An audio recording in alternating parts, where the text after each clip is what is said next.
नुकताच प्रदर्शित झालेला छावा चित्रपट, छावा. म्हणजे ती तुम्हाला असं वाटतं की ती हं. पारंपरिकता त्या चित्रपटाच्या गाण्यांमध्ये यायला हवी बिलकुल. होती, पोवाडा आणि या हां, सगळ्या? यायला पाहिजे होती. म्हणजे टू बी फ्रँक मी कालच सिनेमा पाहून आलो आणि मला खूप असं मी आता म्हटलं की आता तुणतुणी येईल. आता डफ कुठेतरी वाजेल हां. किंवा आता कुठेतरी हिंदीमध्ये एक पोवाडा येईल.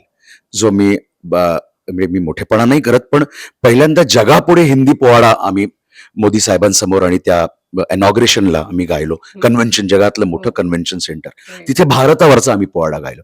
तर मला असं मीच नाही बघ, मी परत एकदा सांगतो, मीच नाही माझ्यापेक्षा अनेक गाणारे आहेत, अनेक गाणारे आहेत. पण मला असं वाटलं की तिथे आता कुठेतरी तुणतुणं वाजेल, आता कुठे शंभूराजेंचं आता कुठेतरी कर्तृत्व सांगितलं जाईल. असं काहीतरी येईल हां. आणि तो शाहीर उभा राहून गातोय, शौर्य गातोय, मावळ्यांना एकत्र करतोय, चला लढायला वगैरे असं काहीतरी. पण मला ते तिथे जाणवलं नाही काय. मला माहित नाही का, पण शेवटी संगीतकार कॉल घेत असतात, दिग्दर्शक कॉल घेत असतात. हो. पण मला असं सारखं राहून शेवटी कॉल सिनेमामध्ये असतो. हं. पण असं खूप उरत होतं. कारण जेव्हा ऐतिहासिक सिनेमा करतो, त्या 400 वर्षापूर्वी जेव्हा तुम्ही मागे जाता, तेव्हाचा काळ, तेव्हाचा इतिहास, तेव्हाचं संगीत, तेव्हाचं गाणं, तेव्हाचे शब्द हे आलेच पाहिजेत ना. हं. तेव्हा त्याचं मॉडर्न ठेवा ना तुम्ही. मॉडर्न हं. ठेवलं असता, पण ते पारंपरिकता जर दाखवली असती, तर आम्हाला जास्त आवडलं असतं.